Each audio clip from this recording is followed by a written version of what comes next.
Hai, nama saya Mimi Syamila binti Hamizan, nama matrik 253455. Saya akan memulakan dari bahagian pengenalan.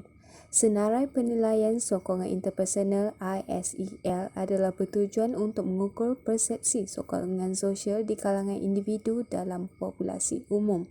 ISEL berkaitan dengan cara-cara di mana orang lain mempengaruhi tindak balas seseorang terhadap peristiwa yang disebabkan tekanan. ISEL terdiri daripada 40 pernyataan mengenai ketersediaan sumber sosial yang berpotensi. Item tersebut diimbangi dengan keinginan iaitu separuh item adalah pernyataan positif mengenai hubungan sosial manakala separuh lagi adalah pernyataan negatif. Item masing-masing merangkumi 4 subskala 10 item. Subskala ini terdiri daripada senarai pernyataan yang mana mungkin benar atau tidak. Untuk setiap pernyataan, periksa pasti benar jika anda pasti benar tentang anda dan mungkin benar jika anda fikir ia benar tetapi tidak sepenuhnya pasti. Begitu juga anda harus menandakan pasti salah jika anda pasti pernyataan itu salah dan mungkin salah apabila menurut anda itu palsu tetapi tidak sepenuhnya pasti.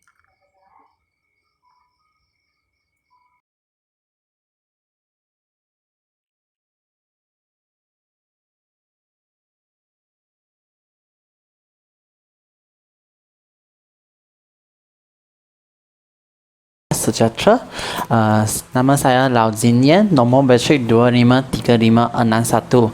Okey, sekarang saya akan mulakan pembentangan tentang latar belakang Interpersonal Support Evaluation List iaitu ISEL. Apa itu ISEL? ISEL merupakan sesuatu ujian yang bertujuan untuk menguji sokongan sosial di kalangan individu dalam populasi umum. Dan ISEL ini dia diperkenalkan oleh dua orang ahli sosiologi iaitu Stanley Cohen dan Hoberman Hedge.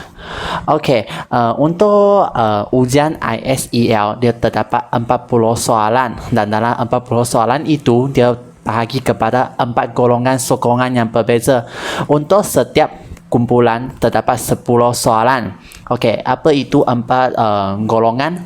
Iaitu sokongan ketara, tangible support, sokongan penilaian, appraisal support, sokongan harga diri, self-esteem support dan sokongan milik, belonging support. Okey, sekarang saya akan terangkan satu-satu tentang support ini. Untuk sokongan penilaian iaitu appraisal support atau kita boleh cakap sebagai emotional support.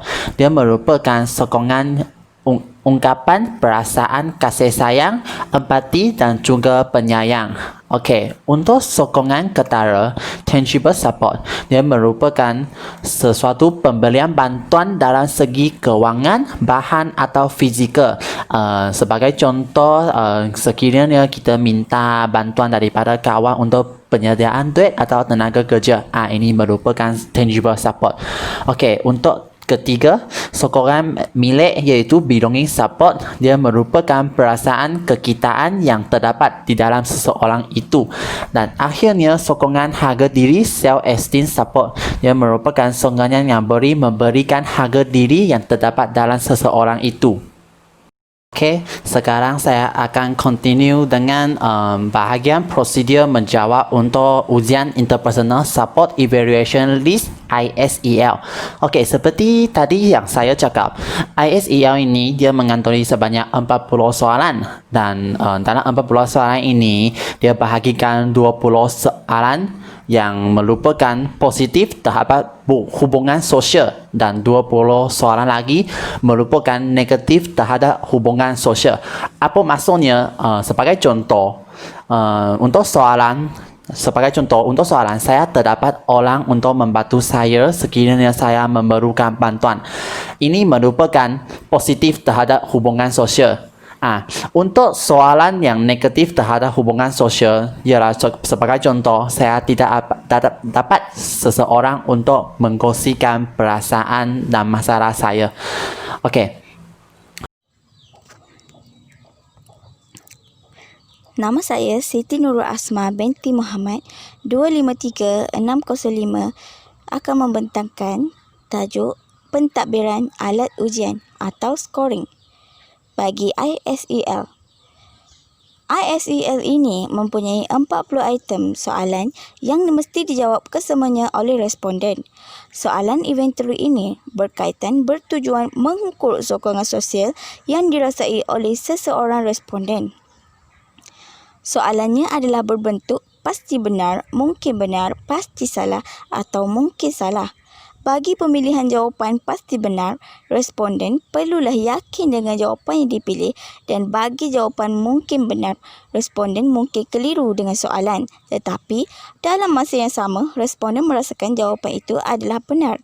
Manakala penyataan bagi pasti salah, responden yakin dengan soalan di mana ia sememangnya salah, dan bagi penyataan mungkin salah, responden mungkin keliru dengan soalan, tetapi dalam masa yang sama ia merasakan jawapannya adalah salah. Bagi alat ujian ISEL ini, ia mempunyai 4 subskala, iaitu sokongan ketara, sokongan milik, sokongan harga diri dan sokongan penilai. Setiap skala item, ia berkaitan dengan positif atau negatif sokongan sosial seseorang. Bagi subskala sokongan ketara, ia bermaksud untuk mengukur apa yang dirasai oleh responden dengan menggunakan bahan bantuan atau sokongan instrumental. Bagi subskala sokongan milik pula, ia merujuk kepada ketersediaan orang yang dapat dirasakan seperti persahabatan. Manakala bagi subskala sokongan harga diri, ia dirasakan semasa membuat perbandingan yang positif ketika membandingkan diri seseorang dengan orang lain. Dan seterusnya, subskala yang terakhir ialah sokongan penilai, iaitu ia mengenai apa yang dirasakan oleh seseorang dan ia bertujuan bercakap mengenai masalah. Jadi ini lebih kepada memberi nasihat, memberi bimbingan kognitif dan maklumat yang berkesan dari orang lain. Setiap item skala mempunyai penyataan yang berkaitan positif atau negatif. Untuk jawapan mungkin benar akan mendapat skor 1 dan jawapan mungkin salah akan mendapat skor 0 atau sifar. Cara pengiraan alat ujian ini dikira secara rawak dan tidak tersusun. Nombor soalan pada setiap skala yang ini akan berulang-ulang banyak kali. Jadi, ia perlu dipraktikkan terlebih dahulu sebelum diberikan kepada responden lain. Bagi pengiraan borang skor tersebut mengandungi item positif atau negatif, tetapi pembahagian pengiraannya mengikut subskala. Bagi pengiraan item penilaian, iaitu 1, 6, 11, 17, 19, 22, 26, 30, 36, 38, ia menjadi nombor soalan yang berbentuk subskala sokongan penilai. Bagi pengiraan item ketara pula ialah nombor 2, 9, 14, 16, 18, 23, 29, 33, 35 dan 39. Jadi, nombor soalan ini telah membentuk subskala sokongan ketara. Seterusnya, bagi pengiraan item harga diri ialah nombor 3, 4, 8, 13, 20, 24, 28, 32, 37 dan 34. Maka, dengan soalan ini, ia telah membentuk subskala sokongan harga diri.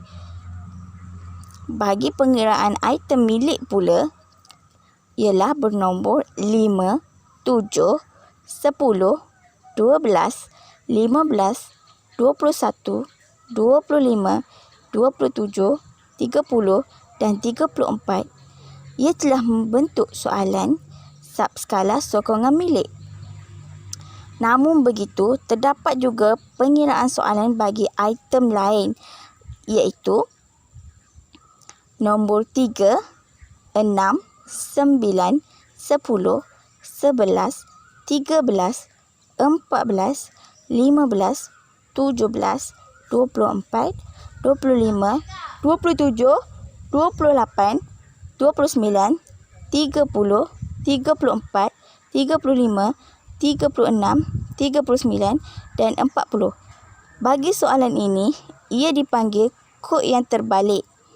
Semua markah yang diperolehi akan disimpan secara berterusan. Untuk item 7 hingga 12 dari setiap zat skala seperti mana yang telah disenaraikan, skor yang diperolehi mestilah diterbalikkan. Hal ini barulah skor item kemudiannya dapat dijumlahkan pada setiap zat skala dan skor skala kemudiannya dapat diperolehi. Untuk setiap skala pada 6 item pertama, ia mestilah menandakan di bahagian benar kerana ia bertujuan menunjukkan sokongan tertentu. Sementara itu, bagi 6 item seterusnya, perlulah dijawab salah kerana ia juga akan menunjukkan sokongan seseorang itu.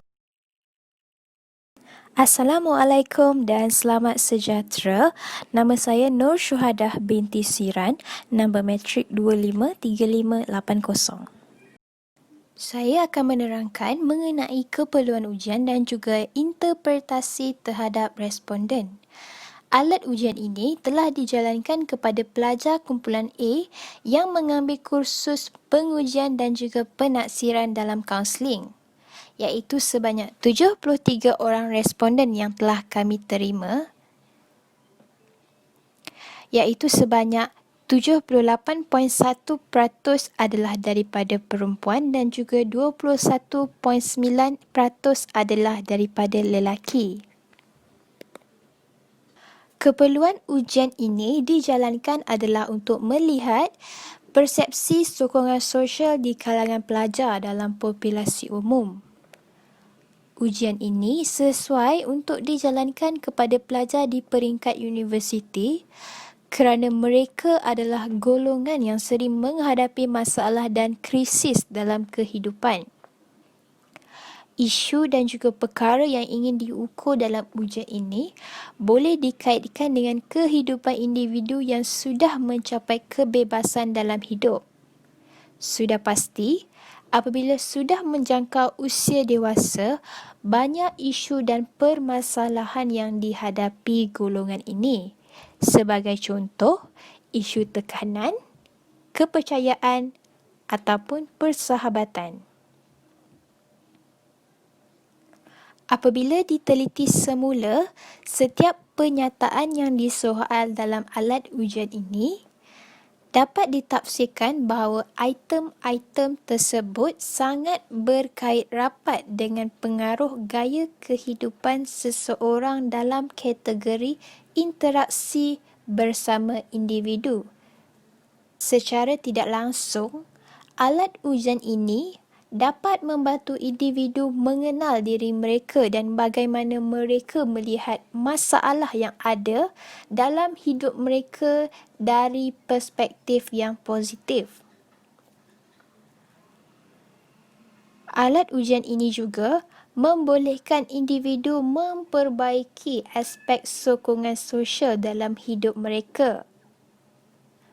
Bukan itu sahaja, pendekatan seperti ini dapat membantu responden atau klien sedar akan isu sokongan sosial dalam aspek kehidupan mereka.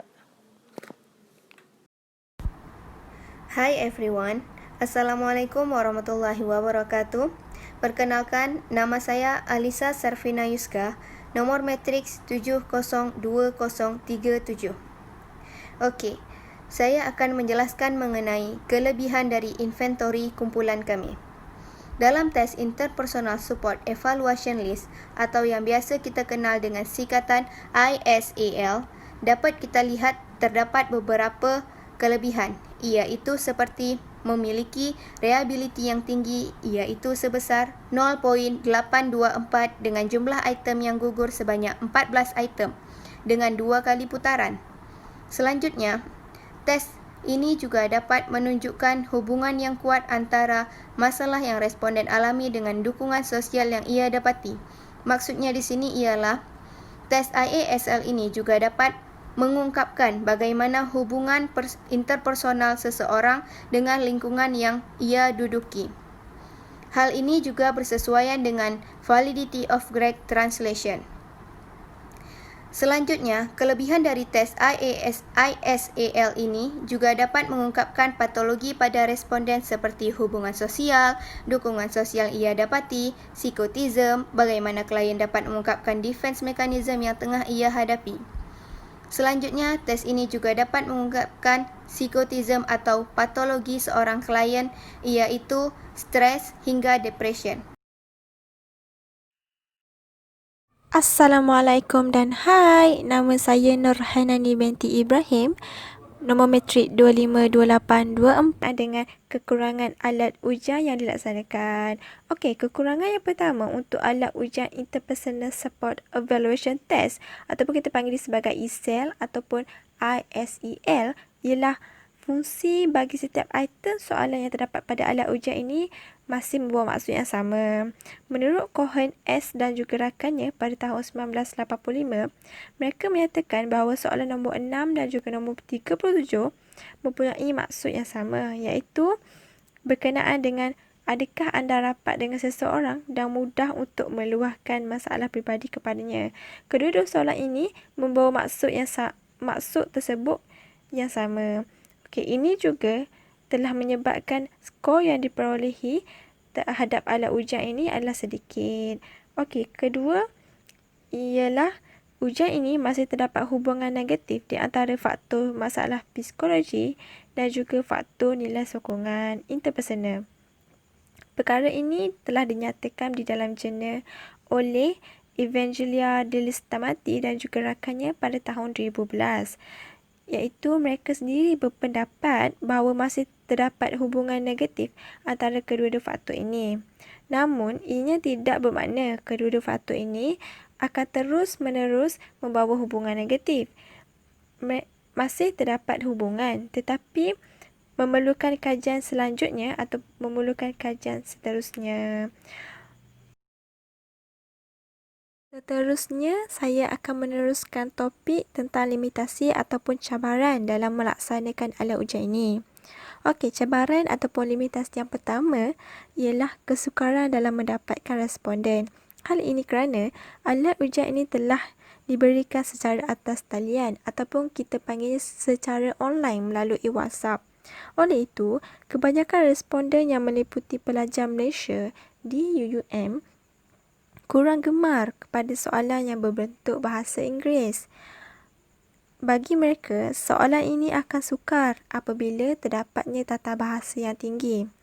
Contoh soalan yang terdapat dalam alat ujian ini ialah perkataan accomplishment. Maafkan saya jika sebutan itu kurang jelas dan kurang tepat.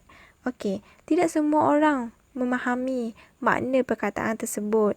Oleh kerana itu, sukar bagi kami untuk mendapatkan responden. Okey, keduanya ialah mengenai keputusan ujian yang mungkin akan memperolehi skala penipuan yang tinggi. Hal ini kerana soalan yang terlalu banyak boleh menimbulkan rasa bosan dan juga lalat daripada responden. Responden pasti hanya akan menandakan jawapan tanpa memahami intipati ataupun tanpa memahami soalan tersebut. Okey, ketiga ialah alat ujian ini tidak sesuai dilakukan oleh semua lapisan masyarakat. Hal ini kerana soalan ini memerlukan responden yang matang dan juga cepat dalam memahami makna bahasa Inggeris. Oleh kerana itu, alat ujian ini tidak sesuai digunakan oleh beberapa lapisan masyarakat yang tidak begitu memahami bahasa Inggeris dan juga tidak matang. Okey, terakhir ialah kesukaran dalam mendapatkan maklumat tambahan mengenai alat ujian ini. Hal ini kerana kebanyakan kajian mengenai alat ujian ini dilakukan dari luar negara. Meskipun terdapat maklumat daripada laman sosial seperti Google, namun maklumat tersebut hanyalah terhad. Oleh demikian, ianya akan menjadi cabaran buat kami untuk mendapatkan maklumat tambahan yang lebih sahih.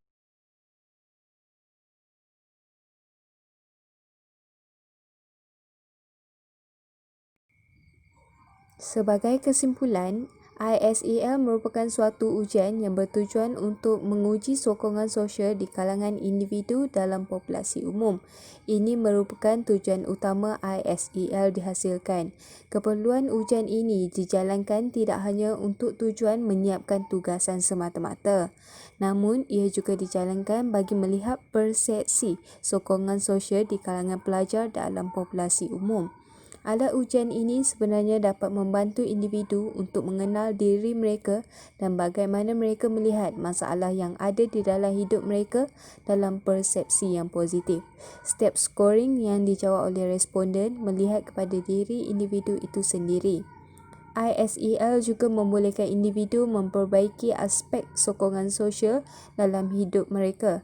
Bukan itu sahaja, pendekatan seperti ini dapat membantu responden sedar akan isu sokongan sosial dalam aspek kehidupan mereka. Hai, Assalamualaikum warahmatullahi wabarakatuh. Saya Nur Hikmah binti Muhammad Saleh, memegang nombor matrik 252830. Saya ingin mengucapkan terima kasih kepada semua kerana telah menonton video ini sehingga ke penghujungnya. Semoga video ini memberi manfaat kepada semua secara langsung ataupun tidak langsung. Hadirin sekalian, video ini merupakan video pembentangan bagi mata pelajaran SSYP 3133 Pengujian dan Penilaian Psikologi. Subjek ini diselenggara oleh Dr. Muhammad Azrin. Itu sahaja daripada kami. Sekian, terima kasih. Assalamualaikum.